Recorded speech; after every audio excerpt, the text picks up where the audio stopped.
Nahihiya talaga akong tanungin yung seller kung fake ba to o hindi. Kasi yung mga binibenta niyang mga Pokemon na Tommy, mga shiny din eh. Iba yung itsura ng plastic.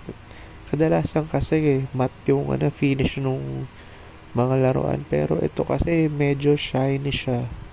Tapos, ang dami niyang dumi. Usually kasi yung paint job ng mga Tommy is malilinis. Wala lang talaga ako mahanap na ganito sa mall kasi matagal na siyang out of stock.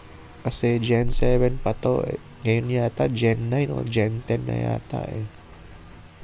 Pero tingnan nyo, iba talaga itsura ng packaging sa likod kumpara dun sa isa kong Pokemon na Tommy. Ito kasi puting-puti yung papel eh. Parang, saka parang manipis.